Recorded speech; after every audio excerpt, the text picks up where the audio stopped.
I think we'll just go to our next member, Sujata, who wants to ask you a question. This is for the minister, a question which, affects majority of the women in Tamil Nadu. So we have a lot of taxation coming from liquor, and the revenue income actually is something that the state depends on so much. So how do we hope or expect that the government would actually reduce its dependence on liquor revenues? Is there any plan to have the DMK government fund social welfare and development with non-liquor taxation or revenue? These are just some questions that we have. I mean, I don't think. Yeah, I think we should first look at the scale of these things. If I could just add one more related question, your current decision to also, with restrictions, of course, open TASMAC has come under a lot of fire because it's almost like a full circle. Last May, your leader and all of you were on the streets demanding, with black flags, demanding that they should not be open. And now you've gone ahead and done the same. So was it a financial decision? What prompted you to take that decision? Yeah, I'll start from the little to the big. The little is, I don't know, I wasn't in the room when the discussion was taken, but when the decision was taken, I'm not part of the kind of, lockdown and relaxation committee. But I will say that this is the fourth relaxation, right? We started with 1 week, then the second week, then the third week, this is the fourth week. So the first 3 weeks, they didn't relax. So which relaxation comes at which step of the going to total open? I don't know. I assume that whoever makes the decision makes it based on some variables. I was not in the room, so I don't know. If I was, I would certainly tell you what I said or what I understand. But there's a bigger picture question here, which is really people overestimate what the TASMAC is to the state of Tamil Nadu. And I have been on record in opposition, so I'll repeat that here. The government of Tamil Nadu's budget will be somewhere around 3 lakh crores. Under a normal system, we should have borrowed only about 65,000 crores.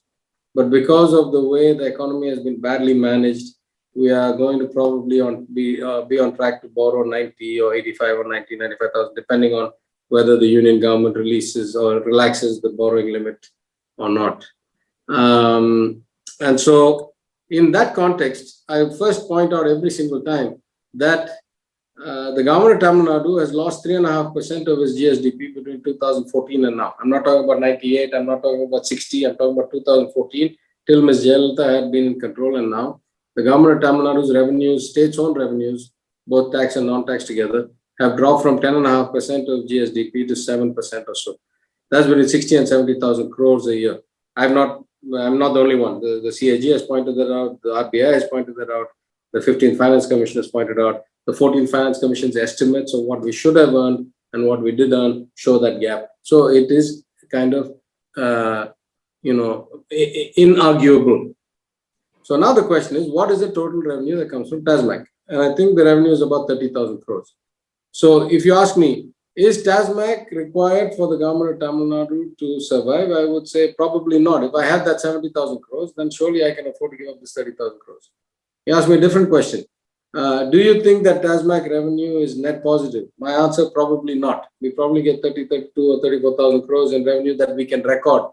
The social costs of alcoholism, of unchecked kind of domestic abuse, of absenteeism, of lack of productivity, of accidents, of loading on the public health system is probably much higher than that, but we don't know how to calculate that, at least we have not done till now. If you ask me, should alcohol be regulated and taxed? The answer is absolutely yes. Everywhere in the world, there are sin taxes, and everywhere in the world, we regulate it. We don't want young people and abuse happening. If you ask me, is it possible that you can affect a total ban? I say from an implementation perspective, it's going to be almost impossible unless every state in India, and we bar all shipments and we stop flights from bringing it in. Otherwise, you're going to have a black market and you're going to have illicit alcohol distilling and the methanol related deaths that come from it and so forth. So there has to be a middle ground. And there are so many models, right? Last year, I went to give a speech somewhere in Qatar. In Qatar, they have a license system that is based on your income. So you get a permit, and based on what your income is, they say 10% of your income you can buy worth. So they make sure that you cannot become profligate, you cannot become an addict, and they track who buys. You have to show an ID and buy. It's equal to putting a fingerprint on the. Now here's a country where we ask people to put fingerprints to buy rations, to get free rice. Why should we not ask about alcohol? So there are a lot innovative, effective ways where we can manage this better. But again, I'm just talking ideas. I'm just talking conceptually.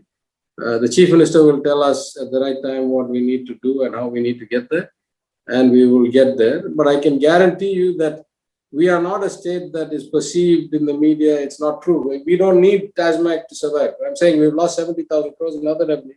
We get 30,000 crores from TASMAC. Surely that's not the basis, right? So there's a lot of different answers to this, but we got to figure out a lot of different nuances to this. We'll figure out the best way. I'm confident with the leadership of the chief minister. We'll figure out the best way in this term. Before this 5-year term ends, we'll figure out a much better way. We'll go to the next question. Mauli has a question. Mauli, are you there? Good evening, sir. So my question is about the impact on economy due to the exclusion of LGBT persons in the current situation. So yes, we have had recent judgments and summons which are in support of the queer community. But I leave that aside. And so the question, my question is based on a report by World Bank in 2014. The report is called The Economic Cost of Stigma and Exclusion of LGBT People, a case study of India. So it says the partial cost of homophobia in India is estimated to about 0.1 to 1.7% of the GDP. So it's been 7 years now from 2014. So I don't know what it is currently. But there has also been various studies that shows the loss businesses have due to exclusion of queer persons from the workforce, or due to the discrimination that they face in the workforce. So my question to you is about the loss to the Indian Union and to the state of Tamil Nadu due to this exclusion of the vast talent pool that we have due to prejudice. So as the Minister of Finance and Human Resource Management of Tamil Nadu, what are your views on this? And do you have a plan to address this exclusion through government policies and interventions? Yeah, I'm sorry, I have not done any quantitative assessment of the cost. The two fundamental principles, one from the Dravidian movement and one from my professional experience, is that there's no upside to discrimination on any basis, and there's always upside to diversity in every dimension. So on that basis, both when I was in my professional career as a banker in the US at global levels in Singapore, we welcomed all the countries that became more progressive and ensured the rights of all people of all orientations. My party certainly has that philosophy. From Kalinga's time till now, we have ensured transgenders at least get equal rights. And in fact, we have nominated, my chief minister has nominated a transgender person to the State Planning Commission for the first time, which is part of my department, the planning department. My good friend, lawyer Manu Sundaram, was the counsel on the recent judgment in the Madras High Court case. We welcome the judgment in the Delhi case, decriminalizing this thing. I must say that I have not so far, either quantitatively or qualitatively, either through surveys or through questionnaires or whatever, undertaken an assessment of the costs. My philosophy is very clear. I am against discrimination and I am for inclusion on every basis, including orientation. And any chance we get to formulate policy that way, we will go that way. I'm not well versed enough to talk about the impact or the extent. I will try and be by the time we have one of these conversations next time. I just don't know. I don't have enough data. I'm sorry. Thank you very much. We have only 1 or 2 more questions and we wrap up. Aishwarya, are you there to ask the question? Hello, sir. I'm Aishwarya. I head research at Ola Mobility Institute. We are a policy research and social innovation think tank. My question to you, sir, is about mobility. Within minutes of taking oath, the Honorable Chief Minister announced that women and girls in Tamil Nadu would be able to travel for free in public transportation.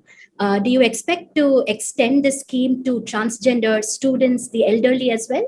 Because this is a great inflection point to increase the participation of the marginalized in the economy.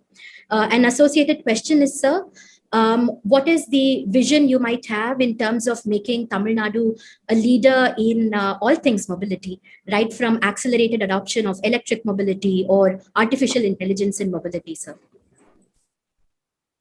Well, very rapidly, 3 or 4 things. One, Chief Minister already extended it to transgenders within 2 days or 3 days on request. 2, our estimate is about, it costs us about 1,200 crores a year, roughly thereabouts, what we would have otherwise gotten revenue. 3, it's no secret that the transport corporations run at a loss of something like 14 or 15 crores a day. And so several thousand crores a year. They need to be fundamentally restructured and reconfigured. It is my vision that I told the Chief Minister, I hope he allows me to work towards it, that we can run one of the best public transportation systems in the world, borrowing from the lessons of other places, the Scandinavian countries and other places, which will improve the or reduce the carbon footprint, improve the environmental outcome, plus provide a quality service, plus not have all these open litigations and thousands of crores in unpaid pensions and losses and all stuff. Let me put it another way. The state's finances cannot be fixed unless we fix 3 problems. 1, the electricity board problem. 2, the transportation corporations problem. And 3, the TWAD and the metro water problem. All these are huge, huge loss makers to the tune of tens of thousands of crores or thousands of crores a year. Not because we want to tax people, not because we want poor people to pay for water and all that, but we have no idea what happens and how it happens and where it happens.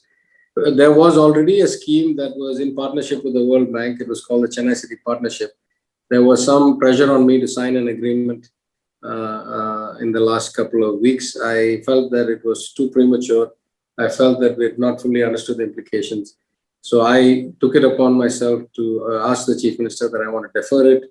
And then the World Bank said, well, but that means into the next year. So anyway, so I called for a conference call with the World Bank, explained the situation and told them, as much as we value your relationship and as much as we see you as kind of the blue tick mark that tells us we are good investment risk, our vision is for investment at a much, much bigger scale than this few $100 million. And as an ex-banker, as an ex-market participant, to me, building credibility, building consistency through your actions, including not taking the money when you're not sure how you're going to use it or whether it's the right thing to do, is how you build investability, right? So we have a longer term vision and a much bigger scale goal. And so my understanding of the markets is that trust drives a lot of these things. And, trust drives relationships and relationships drive investments.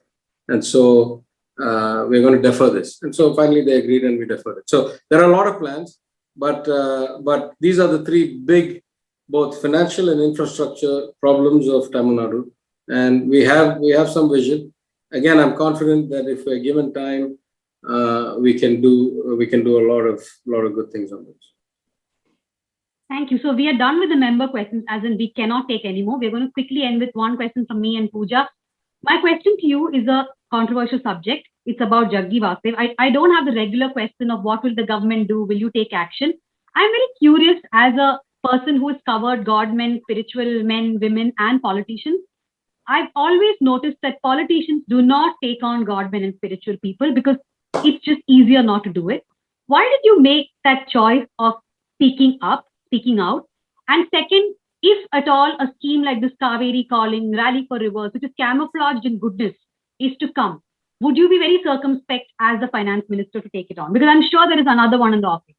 Yeah, listen, nobody goes quoting controversy, right? So I'm going to be very, very brief because I don't want to, just because you ask, I don't want to end in another controversy. I didn't know who Jaggi Vasudev was or he existed till I saw an audit report of the government of India. The CAG puts out all the audit reports, not the state of Tamil Nadu. So CAG's audit report shows there is serious violation in the Isha Foundation's constructions at Coimbatore. That is how I even came to know that Isha Foundation exists. Otherwise, I know nothing about Jaggi, I know nothing about Isha. I don't know anybody in the setup. I don't know anything. So all I did was make a statement. And though the PSC proceedings are somewhat confidential, I found that a lot of office bearers were kind of trying to bend and sway and not answer correctly. And so I started getting very, very upset. And I said, either the CAG is right or the CAG is wrong. If the CAG is right, don't give me all these, no, they didn't really get the facts. No, they didn't. Then, of course, it became clear that the facts were right because Isha Foundation itself wrote letters to the government asking for regularization, asking for exemptions, asking for all kinds of things. So I am not in a position to judge, who is who and who is what. I am just saying that there are violations. These violations are documented.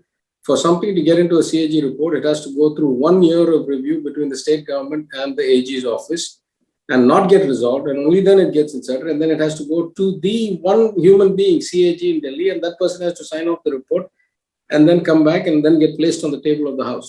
So this was not done in some random, fly-by-night manner. So the facts are the facts. Now, where this controversy really started was that a journalist came to my office from a newspaper and asked me that they want to interview. Now, I have been very, very circumspect, as you know. You've been calling me for over a month before I accepted this call.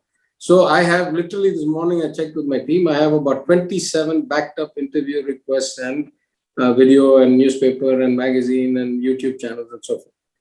So in that interview, I talked about many things, including they asked me, this whole question of is this right or wrong? Now, that newspaper chose to split and post those as two different interviews. They chose to put the first part of the interview about the finances of the state on one day, and then 3 or 4 days later, they put the remaining part of the interview. And then, of course, all the, the usual suspects, for lack of a better word, started coming out of the woodwork and saying, no, he's wrong, he's this, he's that. And I said, listen, the facts are the facts are the facts. I posted on my social media handles the images of the public document CAG reports and the Isha Foundation accepting that they were in violation and asking for regularization. And yet people started saying a lot of now, let me be very personal here. I grew up in a family where we didn't understand the concept of caste, right? We came from the self-respect social justice movement. I grew up in a family where we were well off enough that we didn't worry about other people's wealth. When my children once asked me, how rich are we? I said, I'm rich enough. I don't care about how rich anybody else I interact with. I treat them the same way, whether they're the richest person or the poorest. It doesn't affect my life.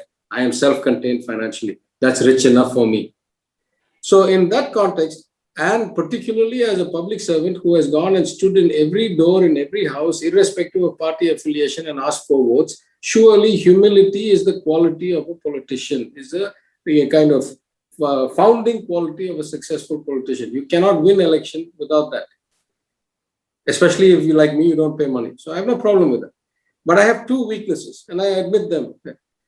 I get riled up like nothing when people who are not that intelligent start pretending they're super smart and trying to put other people down. Bothers the crap out of it, number one. Number two is holier than thou guys who are vile human beings. I don't want to go into the names, but you know the names. These vile human beings who have no value system, no compunction, who have a history of violence, of theft, of bad cases against them, then start pontificating as if they are the agents of God. That again really riles me up. And I feel it's my duty as a citizen to expose these kind of evil people. And I don't want to sound like a fanatic, but there is such a thing as intolerable to me. And those are the only two categories. Those two categories really get my kind of goat. And so I must still learn, because I'm a minister now, I must still learn to ignore that.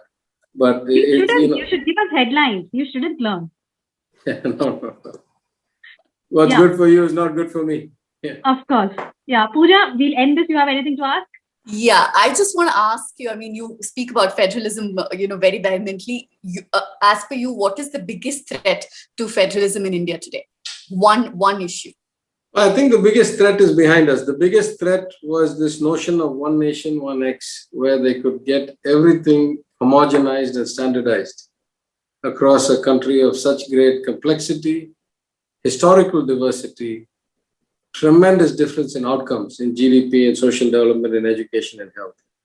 And so this notion that at one point when they seemed invincible and they felt no check or no constraint and they were running roughshod, everything from Food Security Act to education policy to labor policy to farm bills to citizenship to whatever they thought they could get away with, they pushed and they pushed and they pushed and they pushed. Now, again, I may be a couple of years early. I hope I'm not. But I can see that the pendulum has started to swing back. Now, people are realizing that if this is the result, then maybe the concentration of power and this homogenization of policy was not really that great after all, right? And so maybe I'm just an eternal optimist, but I feel like the greatest threat to federalism is already behind us. The last 7 years, and in particular the last 2 years, and particularly the post-19, 12 months before the kind of pandemic, or roughly 12 months before the pandemic, was really when the kind of myth was at its peak, when the cultish kind of, mind-numbing followership was at its peak. And I can see that even my good friend Rajesh Jain of this Prashnam survey, I don't know if you've seen, Rajesh Jain, who was once instrumental in getting Mr. Modi's social media and campaign and the Niti Center and all that done for him between 10 and 14, when Mr. Modi when Modi ji became Prime Minister. Rajesh Jain has done a survey with the Prashnam, and it's fascinating and was quoted in the Economist magazine this week. And among the questions they asked, they were trying to estimate the actual death rate, because we all know the official death statistics are wrong. But when they were trying to estimate the actual death rate, they asked a question: who do you blame for this outcome? And it was surprising. About 50% said the union government and Mr. Modi, and about 25 or 30% said the state government, and the rest said it's my fate, it's nobody's fault. But that to me tells me that I'm not that far ahead. I'm ahead of the curve. I always am, and that's not a good thing. I'm not saying it in a bragging way. I'm saying the smart politician is the one who can smell today. I can't do that. I'm a bit ahead of the curve, but I don't think I'm that far ahead of the curve, because I can see data that suggests that this is not a sustainable kind of. The pendulum is on the way back. Let's put it that way. The pendulum is on the way back is what PTR has to say. Thank you very much for joining us. I just want to tell our member Malavika Raghavan, I'm sorry we could not take your question. We had more questions. And PTR, if you can see, many people are writing in the comments, excellent session, and at least 3 people have written, have PTR as a guest twice a year. So we will be coming back to you after 3 or 4 months. I'm sorry. Between talking to you and watching the clock, because I have to get on TV at 8 o'clock, I haven't read any of the comments, but I'll take your word for it. Yes, so. But we're trying to sneak in a commitment from you for another interview sometimes. Sure. At some point, sure. Yeah. After I present the budget, after we Yeah. finish the governor's address and the budget presentation, then after that, sure. We'll hold you to it. Yeah. Thank you. Thank you so much for joining us. Thank you, everyone. Please tell everyone that you know about TNM membership. Independent media needs your support more than ever, especially the News Minute. So please do support us. Please do spread the word about the membership. And we are also running a COVID-19 reporting project. You can check that out on the site and contribute there and share our stories. Thank you. Have a good night.